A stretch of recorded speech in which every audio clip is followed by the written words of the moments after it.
Hotel Transylvania was directed by Genndy Tartakovsky, and it wasn't really written by him, but it was a story by the Hageman brothers, who surprisingly wrote the story for the Lego movie and Scary Stories to Tell in the Dark. And I'm just looking it up, and I'm not kidding. And the recent Cruise movie. About that. This came out in 2012. Hey, remember a time where we used to thought that was the end of the world? Those were times. The story stars classic Universal monsters, if that's what you want to say to your kids, for this family-friendly Halloween film, with the likes of Dracula, Frankenstein monster, the Wolfman. Am I doing this right? Nah, who cares? Frankenstein, monster, Dracula, Wolfman, not Creature from the Black Lagoon, the Invisible Man, and the Mummy. Aw, poor Creature from the Black Lagoon. He needs some attention. This story tells Dracula, the Prince of Darkness, who created a hotel where all monsters can be safe from all the humans of the world who want to run them out of town and kill them and chase them on foot. And he does this so he can protect his one daughter, Mavis, another part of the Dracula trend. But as her 118th birthday, yeah, they live forever, so for human age, I'm just gonna say 18. I know it's 118, but it still is. She wants to go out and see the world, wants to have an adventure. Yeah, that's the staple of this family film. And that's in almost every kid's movie. Want to branch out. But her father just wants to keep her inside the hotel. But then one day, a human, played by weirdly Andy Samberg, doing his best stoner impersonation, or slacker. It sounds like one of the either. His name is Johnny, and he falls in love with Mavis from the moment he laid eyes on her.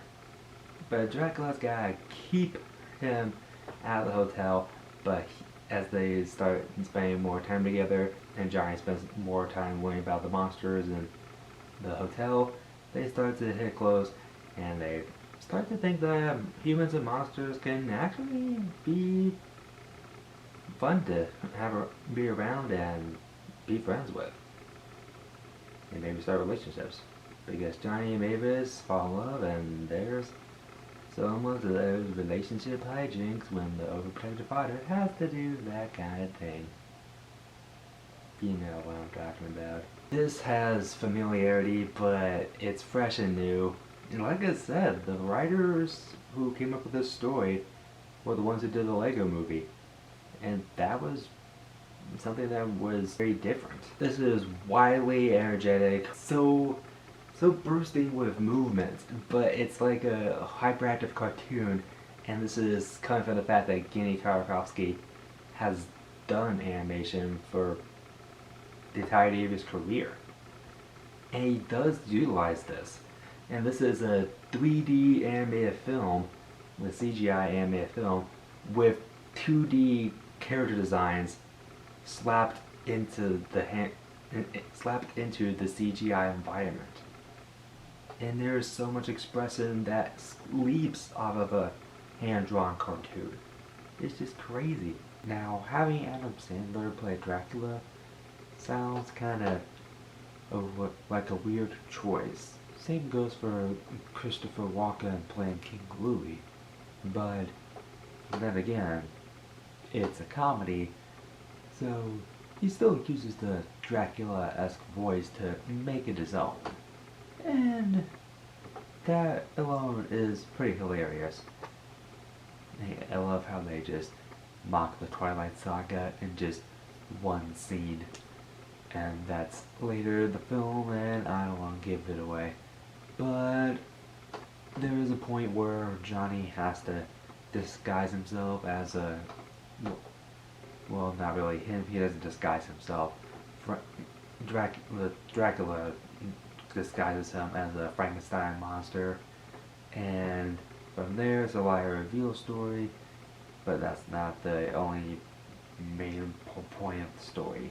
I guess not like one of the plot points or side quest things. It's just one obstacle, and it's still it's fine. I mean, it sometimes it doesn't bother me when they do that, but it's still kind of cool that the monsters are interacting, and it's also kind of cool seeing the monsters learn about the human world, like Mavis does, and so does Drax's friends, and they call them the Drac Pack, because that sounds ironically and very similarly like the Brat Pack and Rat Pack. So all you Gen Zs and Millennials know about those John Hughes films, you might want to look up the Rat Pack, because there's a lot of stuff about that. Hotel Transylvania gets 3.5 stars. It's similar, but it still has a little bit of freshness, because it has some entertainment values, and this is an all-around good Halloween feeling. Yeah, I can kind of watch this even when it's not Halloween and before Halloween, because it's just so much fun. Now, there was an Adam Sandler cartoon the first time that it hit theaters, but I'm saving that for later. Until then, I'm Drew Swanson. I'll see you guys next time.